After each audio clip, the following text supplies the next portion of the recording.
अब हम बात करें कि ये MIS के क्या ऑब्जेक्टिव हैं। पहला ऑब्जेक्टिव, पहला टारगेट, MIS क्या करता है?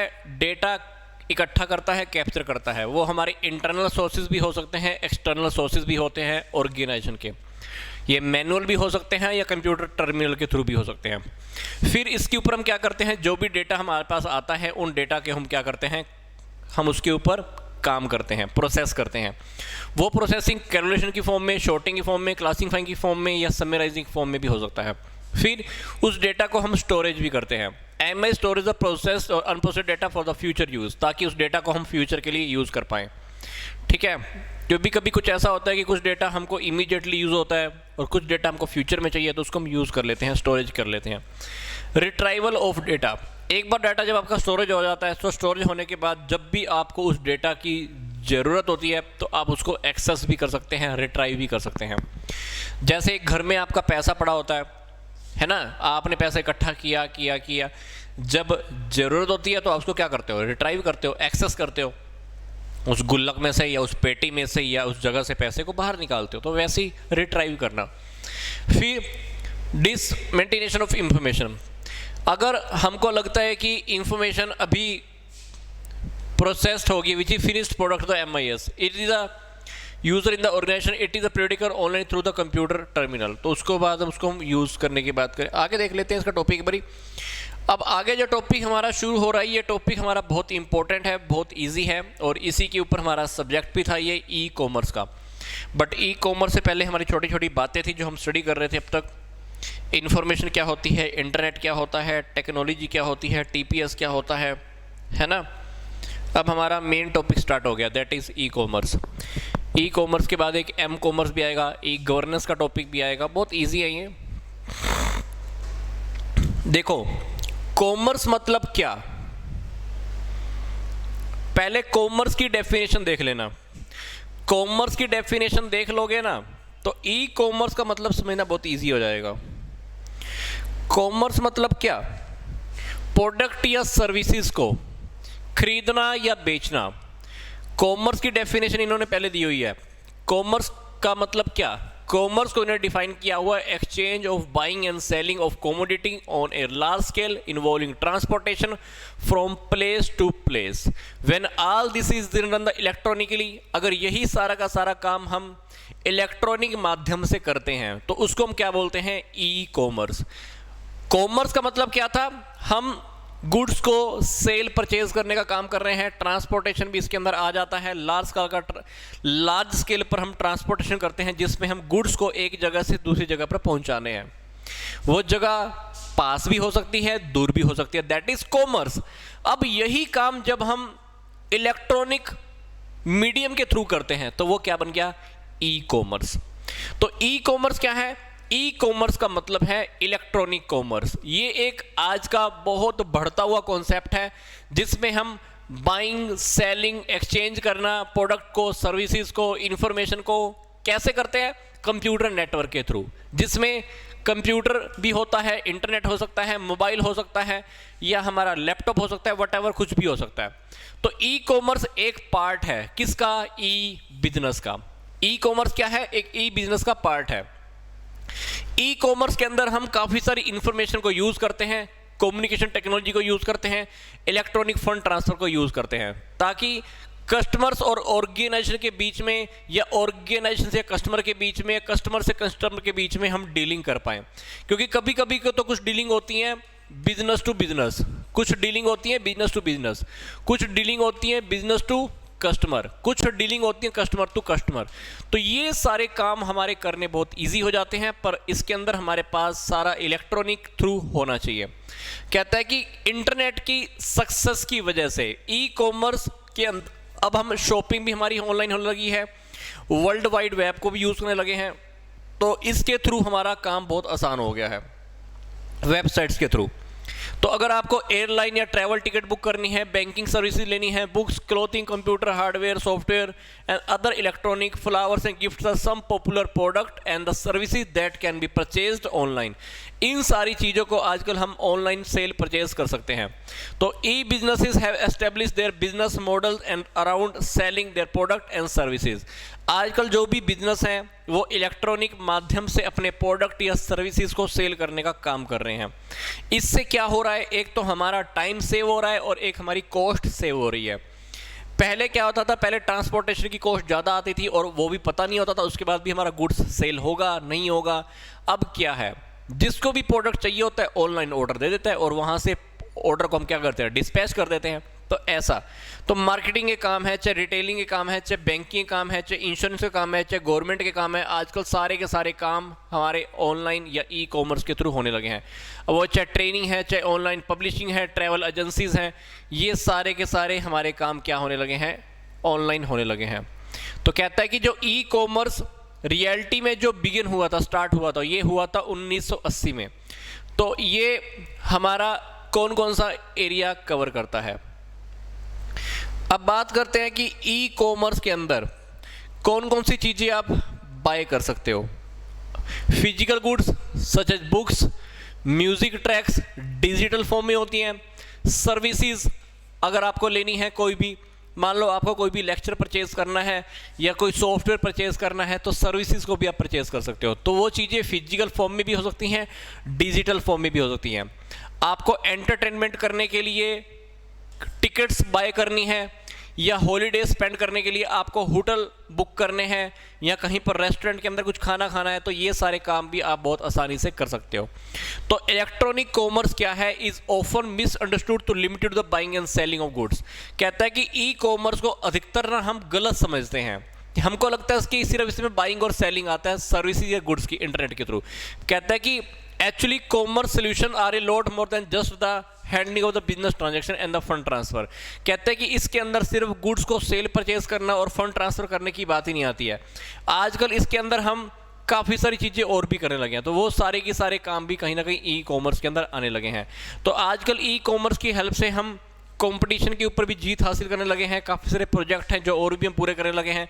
तो ये सारी की सारी चीज़ें किस में आ रही हैं, ई कॉमर्स के अंदर आने लगी हैं। अब बात करते हैं कि एडवांटेजेस क्या हैं। एडवांटेजेस हमारे पास आएंगे। सबसे पहले एडवांटेजेस की अगर हम बात करें तो इसके एडवांटेजेस कस्टमर के लिए क्या है। अब कस्टमर के एडवांटेज, कस्टमर्स को जो एडवांटेजेस हैं वो तो बहुत सारे हैं। तो कस्टमर क्या करते होंगे, घर बैठे बैठे पूरी की पूरी मार्केट को एक्सेस कर सकते हैं, है ना। अगर आपको आज पिज़्ज़ा भी ऑर्डर करना है तो घर पे बैठे बैठे ऑर्डर कर लेते हो। तो आप घर पे बैठे बैठे ही प्रोडक्ट को, सर्विसेज को, इंफॉर्मेशन को दिन रात कभी भी एक्सेस कर सकते हो। अब आपको शॉपिंग करने के लिए बाहर नहीं जाना पड़ता, घर छोड़ने की जरूरत नहीं पड़ती। पहले तो क्या आता था कि भाई घर पे कोई है नहीं, घर पे ताला लगाना पड़ेगा, और कभी कभी तो घर पे ताला लगाने के लिए ताला ही नहीं मिलता था, बंदा बाहर शॉपिंग के लिए नहीं जा सकता था। ऐसी ऐसी सिचुएशन भी आती थी। पर आज के टाइम पे क्या, आपको घर पे बैठे बैठे शॉपिंग कर लो आप, तो ऐसा होने लगा है। प्राइस कंपैरिजन भी हो जाते हैं। पहले मार्केट हट गया हो और जब प्रोडक्ट पसंद आए और पता चले कि प्राइस ज़्यादा ले रहा है, तो अब झूठ बोल के भी आओ कि भैया शाम को ले जाएंगे, सुबह ले जाएंगे या फिर देख लेंगे, कुछ भी बोल देते थे। बट आज के टाइम पे क्या है, घर में बैठो, प्राइस कंपैरिजन भी हो जाते हैं, कहाँ पे प्राइस ज़्यादा है, कहाँ पे प्राइस कम है, तो प्राइस के बारे में भी कंपैरिजन हो जाता है। तो आप उसके अकॉर्डिंग प्राइस को, उस अकॉर्डिंग आप अपना प्रोडक्ट जो खरीदना खरीद सकते हो, ठीक है।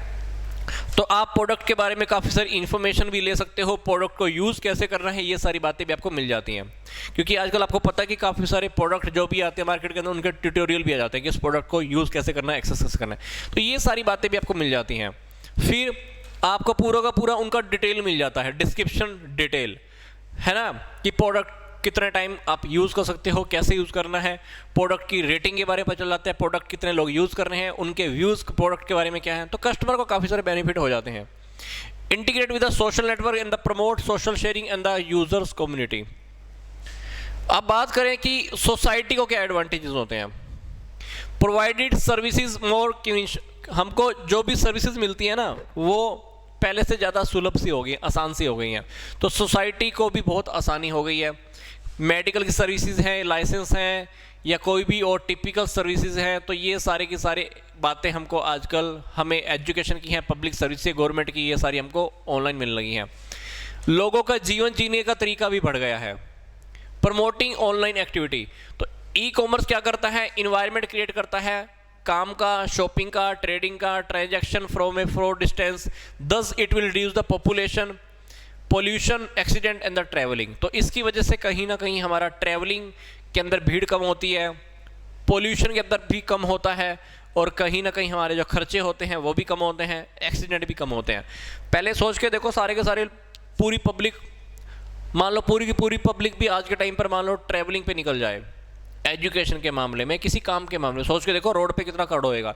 मुझे लगता है कि इलेक्ट्रॉनिक या इंटरनेट के आने के बाद मुझे लगता है कि 70-80% लोग तो अभी भी मतलब अपनी जगह पे बैठे रहते होंगे, वहीं से काम कर लेते होंगे। अदरवाइज मान लो पूरी की पूरी पब्लिक अगर बाहर निकल आए तो सोच के देखो क्या हाल होने वाला है। पोल्यूशन ज़्यादा हो जाएगा, है ना, ट्रैफिक ज़्यादा हो जाएगा, और एक्सीडेंट के मामले भी बढ़ जाते हैं। तो वही बात यहाँ पे बोल रहा है कि सोसाइटी को बहुत बेनिफिट हो जाते हैं।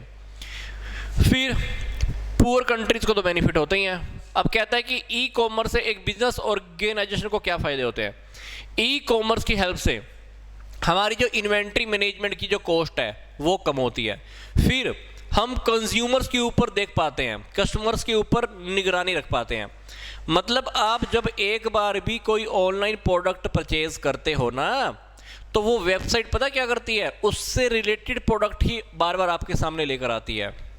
आप YouTube पे चले जाओ, YouTube पे जब हम कोई एक टॉपिक सर्च करते हैं तो आप देखना वैसे वैसे टॉपिक आपके नेक्स्ट आपके वहीं पर आने स्टार्ट हो जाते हैं। एक दिन, अगले दिन देखोगे, शाम को देखो तो वैसे वैसे रिलेटेड टॉपिक आपके सामने आने स्टार्ट हो जाते हैं। मतलब ना पूरा का पूरा एक एल्गोरिथम होता है, एक आर्टिफिशियल इंटेलिजेंसी भी है कि जैसा जैसा हम गूगल करते हैं वैसी वैसी चीज़ें हमारे सामने फिर आगे आनी स्टार्ट हो जाती हैं। यूट्यूब पे लगा लो या गूगल पे सर्च करने के मामले लगा लो, तो ऐसा भी होता है। तो कहीं ना कहीं जब कोई कस्टमर खरीदता है तो पूरा डेटा हमारा कहीं ना कहीं सेव होता रहता है, तो उससे रिलेटेड ही आइटम्स हमारे सामने आती है। मतलब कंपनीज को कहीं ना कहीं ये भी पता चल जाता है कि कस्टमर की खरीदने की आदत कितनी है, कितना पैसा खर्च कर सकता है। इवन द अगर आपने अपने मोबाइल में लोकेशन ऑन करके रखी हुई है तो कभी कभी आप ईमेल पे चेक करोगे तो ईमेल पे आपकी रिकमेंडेशन आती है कि भाई आप इस जगह पे घूम के आए थे, ये जगह आपको कैसी लगी, आप इसको रेटिंग दो, क्या इस जगह के लिए आप कोई फोटो अपलोड करना चाहोगे क्या, आप कभी चेक करना। मतलब जो भी हम इंटरनेट पे काम करते हैं, चाहे वह छुपा के करते हैं या सामने रह के करते हैं, हमारा डेटा कहीं ना कहीं सेव होता रहता है, आपको पता भी नहीं चलता है। तो कहीं ना कहीं जब हम सेल परचेज करते हैं तो कंपनीज को बहुत फायदा होता है। कंपनीज के पास एक डेटा चले जाता है, उनको पता चल जाता है कि ये कस्टमर बार बार क्या खरीदना पसंद करता है। आप 2, 4, 5 बार भी एक शर्ट या कपड़े खरीदने स्टार्ट कर दो तो आपके पास बार बार उस टाइप की चीज़ें आनी स्टार्ट हो जाती हैं। तो उनको पता चल जाता है कस्टमर की हैबिट्स क्या हैं, और इससे हमारी क्या होती है, बिजनेस के लिए, एक ऑर्गेनाइजेशन के लिए क्या फ़ायदा होता है। अब उनको अपनी स्टोर बनाने के लिए कहीं पर गोडाउन बनाने की भी जरूरत नहीं होती, प्रोडक्ट आपके ऑनलाइन तो सेल हो ही जाते हैं। फिर ऑर्गेनाइजेशन जो कंपनीज होती हैं एक जगह पे बैठे बैठे पूरे वर्ल्ड लेवल पर भी अपना प्रोडक्ट सेल कर देती हैं। एडवर्टाइजमेंट की कॉस्ट कम हो जाती है, लेबर की कॉस्ट भी कम हो जाती है, क्योंकि पहले आप गोडाउन में माल रखना है तो गोडाउन के अंदर क्या होता था, बहुत सारी लेबर रखनी पड़ती थी, ये भी संभाल वो भी संभाल। आजकल सारे काम ऑनलाइन होने लगे हैं, सॉफ्टवेयर आ गए हैं, जो काम सॉफ्टवेयर कर सकता है उस काम को हैंडल करने के लिए पहले 10 लोग लगाने पड़ते थे, आजकल सॉफ्टवेयर में ही सारा डेटा मेंटेन हो जाता है। तो ऐसा ऐसा करने से कहीं ना कहीं फैक्ट्रीज के लिए, कंपनियों के लिए एक तो कॉस्ट कम हो गई है, एडवर्टाइजमेंट ज़्यादा नहीं करानी पड़ती, लेबर कॉस्ट कम हो गई है, आपको स्टोरेज फैसिलिटी की सप्लाई नहीं करनी पड़ती, बीच के जो इंटरमीडिएटर होते हैं, होलसेलर, रिटेलर, उनकी भी हेल्प नहीं लेनी पड़ती, आप अपना माल बनाओ और डायरेक्ट कस्टमर तक पहुंचा दो। तो काफ़ी सारे फ़ायदे हैं जो कहीं ना कहीं आने लगे हैं। बट ई कॉमर्स के अंदर कहीं ना कहीं कुछ प्रॉब्लम्स भी हैं, लिमिटेशन भी हैं। पहला जो हमारा लिमिटेशन रहता है वो है सिक्योरिटी को लेकर। आप कुछ भी कह लो, जब भी आप ऑनलाइन कोई भी डाटा एक्सेस करते हो आपको अपना डेबिट कार्ड, क्रेडिट कार्ड की इन्फॉर्मेशन, अपना नाम, पता तो देना ही पड़ता है। तो कहीं ना कहीं सिक्योरिटी इशू रहते हैं। तो सिक्योरिटी इशू वायरस के हो सकते हैं, डेटा ट्रांसफर करने को लेकर हो सकती है, आपकी इन्फॉर्मेशन हो सकती है, जो कंपनी आपको प्रोडक्ट सेल कर रही है उसको लेकर हो सकती है, हार्डवेयर को लेकर हो सकती है, सॉफ्टवेयर को लेकर हो सकती है। आपको अपना सिस्टम मेंटेन करना पड़ता है, कंपनीज को भी अपना सिस्टम मेंटेन करना पड़ता है। आपको डेटा एक्सेस करना है तो आपके पास इंटरनेट भी होना चाहिए। कुछ लीगल इशू भी होते हैं, जरूरी नहीं है कि आप सारे के सारे प्रोडक्ट सेल कर ही दो, कुछ लीगल इशू भी होते हैं जो प्रोडक्ट आप नहीं सेल कर सकते, या कभी कभी आपकी जो इन्फॉर्मेशन है वो अननोन लोगों के हाथ में भी लग जाती है, फिर आपको मिसयूज भी करते हैं। फिर कभी कभी आपको अच्छे पढ़े लिखे लोग या स्किल्ड पर्सोनल भी नहीं मिलते, तो वहाँ पर इस टाइप का काम करने के लिए एक अच्छे प्रोफेशनल लोगों की, प्रोफेशनल मैनेजर्स की भी जरूरत होती है। फिर loss of contact with the customer, आप उनसे पर्सनल अटेंशन उनसे नहीं मिल पाती, क्योंकि दुकान पे तो कोई कस्टमर आता है आपको बता के जाता है भी प्रोडक्ट ऐसा है वैसा है, दो बातें भी हो जाती हैं, पर्सनल कॉन्टैक्ट भी हो जाता है, पर्सनल रिलेशनशिप भी एस्टेब्लिश हो जाते हैं। बट ऑनलाइन शॉपिंग के अंदर क्या, कौन कहाँ बैठा हमको पता नहीं है, किसने ऑर्डर दिया, हमको सामने वाले की शक्ल भी नहीं पता होती है, तो पर्सनल कॉन्टैक्ट तो हो ही नहीं पाता। फिर आगे कहता है लैक ऑफ इन्फॉर्मेशन, कभी कभी हमारे पास कस्टमर की पूरी इन्फॉर्मेशन नहीं आती है। फिर सम बिजनेस प्रोसेस में never be available to the e commerce, कभी कभी कुछ इन्फॉर्मेशन ऐसी होती है जो इंटरनेट पे आपको नहीं मिलती है। जैसे ज्वेलरी अगर आपको ऑनलाइन खरीदनी है, ओरिजिनल ज्वेलरी, डायमंड खरीदना है, गोल्ड खरीदना है, तो इनकी प्रॉपर इन्फॉर्मेशन कभी भी आपको एक्सेस नहीं हो पाएंगी, क्योंकि इनके रेट्स ऊपर नीचे होते रहते हैं। तो ये कहीं ना कहीं हमारी प्रॉब्लम्स हैं, ठीक है। कस्टमर रिलेटेड प्रॉब्लम्स भी हैं, प्रोडक्ट रिलेटेड प्रॉब्लम्स भी हैं। कुछ प्रोडक्ट ऐसे होते हैं जो आप अगर आप ऑनलाइन खरीदोगे भी तब भी आपको दिक्कत आती है। मान लो आपने सोफ़ा खरीद लिया ऑनलाइन, अब सोफे पे बैठने के बाद ही पता चलेगा ना कि सोफ़ा कैसा है। अब सामने वाले ने सोफ़ा भेज दिया आपको, भेजने में 5,000 रुपये लग गए, अब वापिस जाने में भी 5,000 लगेंगे अगर पसंद ना आया तो कोई प्रोडक्ट ऐसे भी होते हैं कि जो आप ऑनलाइन खरीदोगे तो भी तो आपको दिक्कत आती है, ठीक है। तो कोई भी anyone good or bad can easily start a business and there are the many सब bad side which eat the customer money, कुछ साइट्स ऐसी भी होती है जो कस्टमर के पैसे को खा जाती हैं। और कभी कभी तो हमको किसी प्रोडक्ट की क्वालिटी की भी गारंटी नहीं होती है, कुछ मैकेनिकल फेलियर भी आ जाते हैं। कभी कभी आपने देखा हो आप कोई प्रोडक्ट सेल कर रहे हो ऑनलाइन, कोई ग्लिच आ गया, ग्लिच आया तो क्या हुआ, वो 600 रुपये का प्रोडक्ट मतलब 50 रुपये के ऊपर चला गया, ऐसा भी हुआ। आज से 2-3 साल पहले मेरे को याद है, मेरे एक फ्रेंड का फ़ोन आया, बोलता है कि जो तेरे को बुक खरीदनी थी ना वो 50 रुपये की शो हो रही है। मैंने कहा उसको तो 600 रुपये का रेट है। कहता फटाफट कर, उस इंटरनेट पर कोई ग्लिच आया हुआ है, मतलब कोई एरर आ जाती है, उसको ग्लिच बोलते हैं नॉर्मल टेक्निकल लैंग्वेज के अंदर। तो वो बुक्स मैंने लगभग 12 या 15 बुक्स एक साथ ऑर्डर कर दी थी मैंने, तो फिर वो मैंने मार्केट में सेल कर दी। मतलब 600 उस बुक का MRP था और वही बुक मेरे को लगभग 47 रुपीज़ के अंदर मिल गई थी। आप सोच के देखो, तो कभी कभी ऐसे ग्लिच आ जाते हैं, जिस ग्लिच की वजह से कहीं ना कहीं एरर क्रिएट हुई और वो प्रोडक्ट के रेट ऊपर नीचे भी हो जाते हैं, ठीक है। तो ये कुछ प्रॉब्लम्स हैं। हैकर्स भी होते हैं, हैकर्स भी प्रॉब्लम क्रिएट करते हैं, है ना।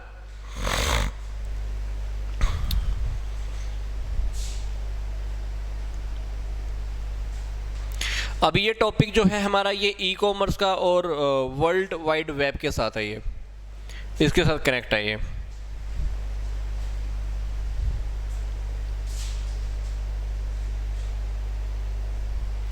चलो 2-4 मिनट का ब्रेक है। After the break we start the next topic.